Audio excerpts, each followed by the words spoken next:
Welcome back, or welcome to Nain Shorts. Thank you for joining me. For those of you who've been watching religiously, which I'm very grateful for, please keep on watching, keep on sharing, like and subscribe if you haven't already. We really appreciate it. It helps us out a lot. Last week we talked about an idea of learning. How do we go through the process of learning more through teaching? And if we're talking about what we do learn, which is self-protection, a lot of combat-oriented ideas, is there a division between the mentalities that go along that process? Now, this is what I mean.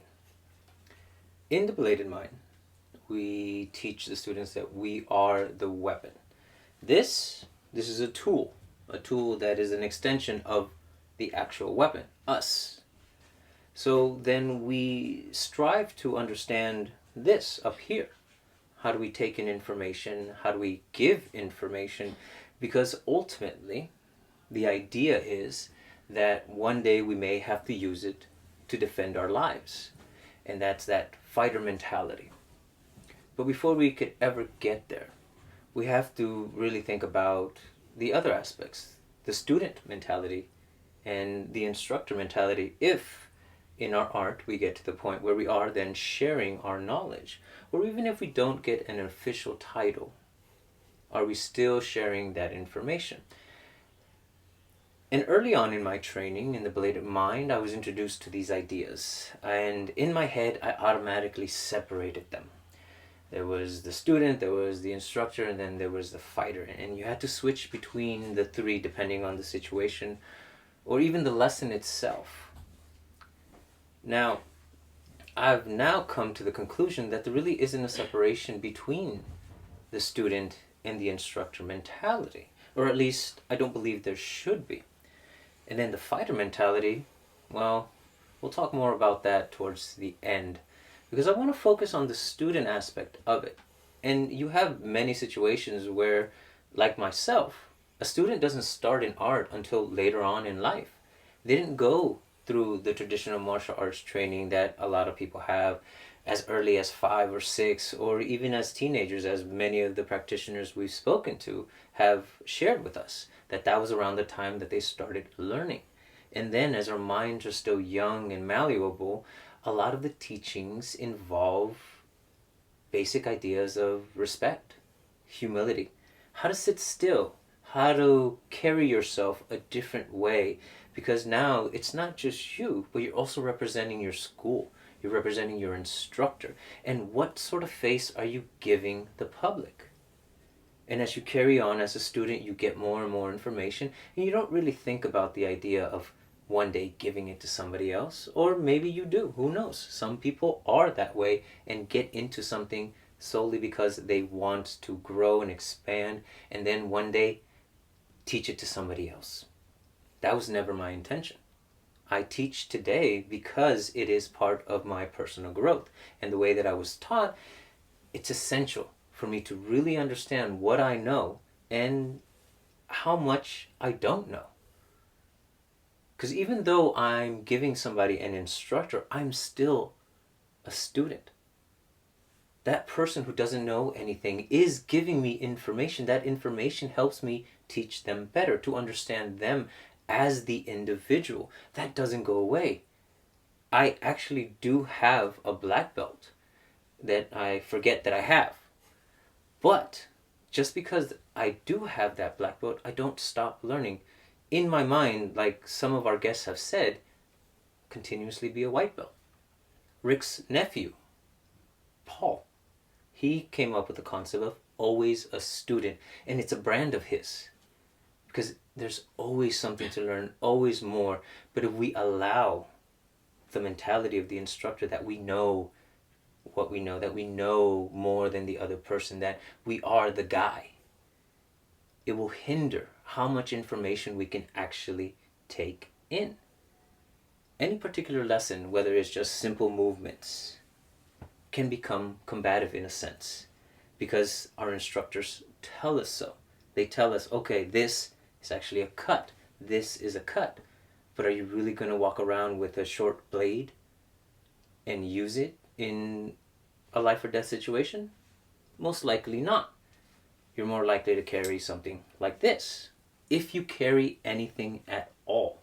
And those are personal choices, and I'm not here to say that one is better than the other. I'm only suggesting that the way that we go through our learning process from student to instructor and maintaining both of those mentalities, because if we can tell somebody or teach somebody what we know, then it means we understand it well.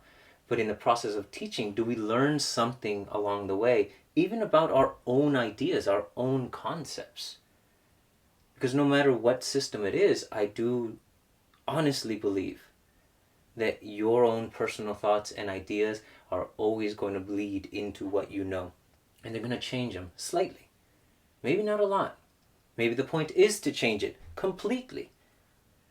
But even if you don't attempt to, there are shifts that happen in here. And that's the part that I believe that we will constantly be a student of, is the way that we perceive the information so we can instruct our students better. So they don't take these motions and automatically think, I am hacking somebody. Because what did that lead to? Well, that may lead to that student being the aggressor in a combative situation.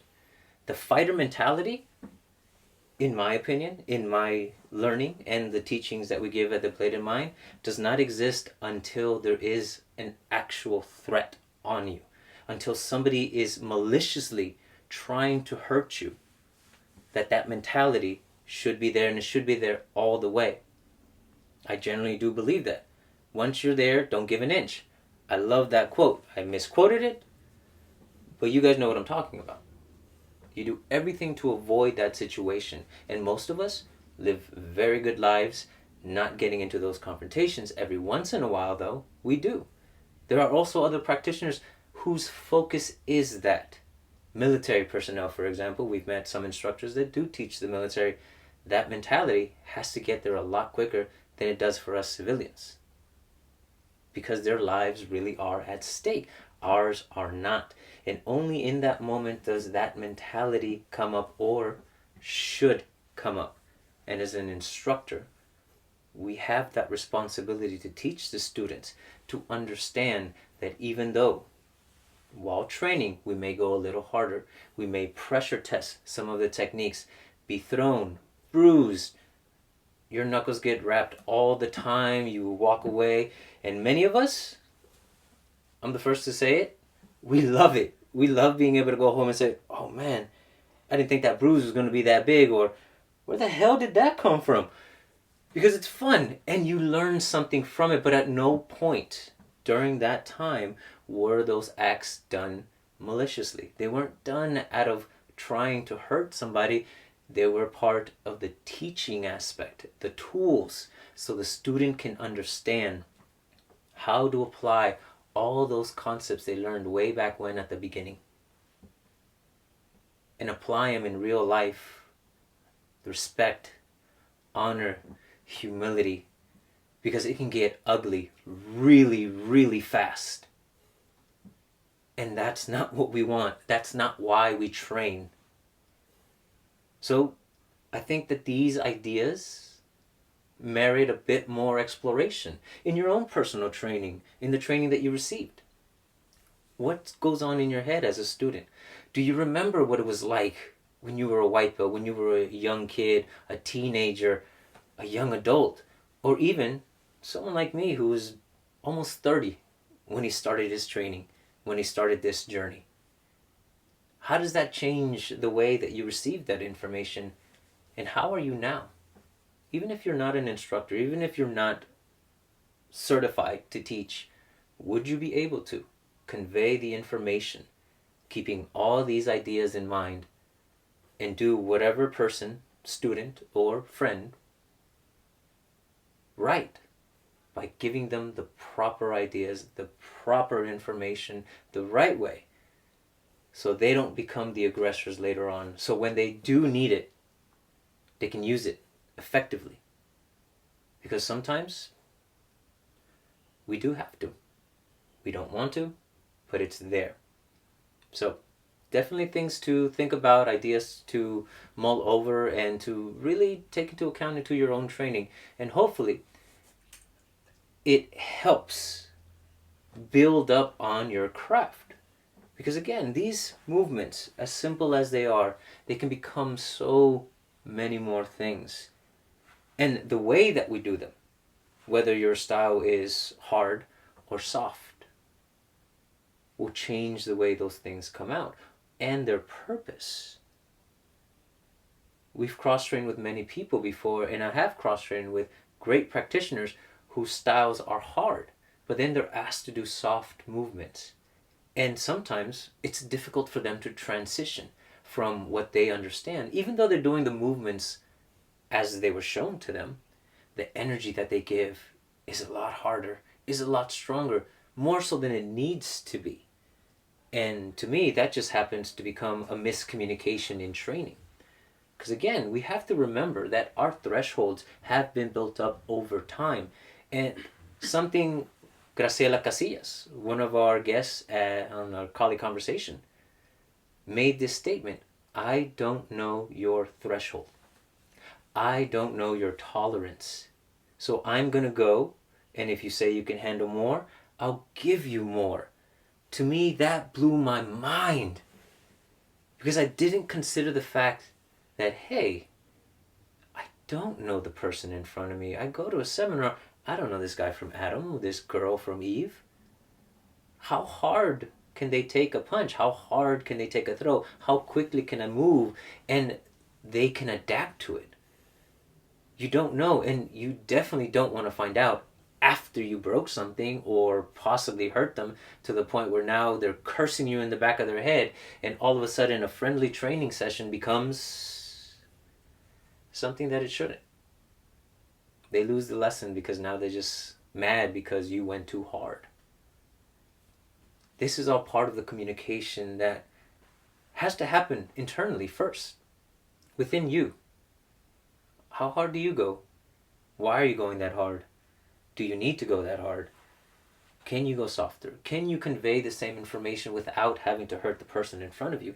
Or do you have to give it just a little bit more to make sure that it hits home? No pun intended. These are the little aspects that happen in teaching that are going to be different from student to student, from class to class, as we age, as we're less or more capable.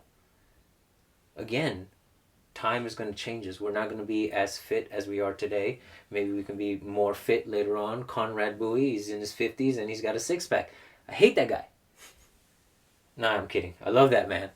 But if he put any pressure into the demonstration that we did on Colleague Conversation, he would have hurt me really badly.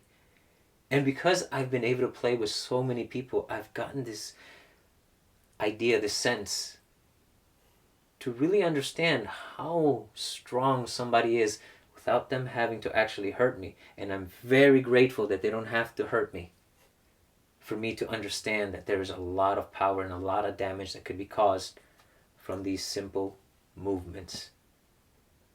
And that's all we're trying to do, is better our training, better our understanding. How do we give information? And more importantly, how do we take in information? I don't know if you've heard this from your parents, but I used to hear, you have 2 ears, 1 mouth. What does that mean? You should hear twice as often as you speak. You should hear more. You should listen more than you talk.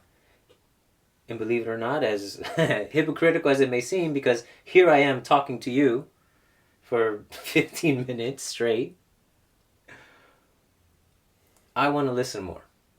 I want to learn more.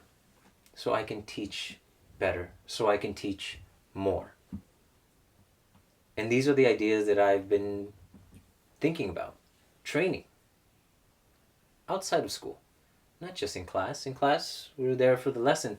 But it's the lessons that come afterwards. The ones that we experience. The ones that happen on our everyday life.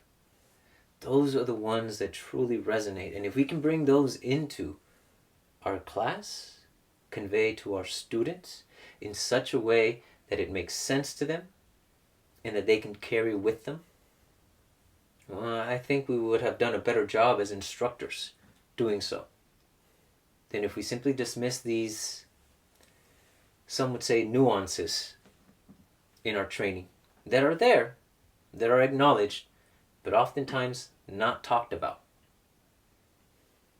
So, those are my thoughts this week.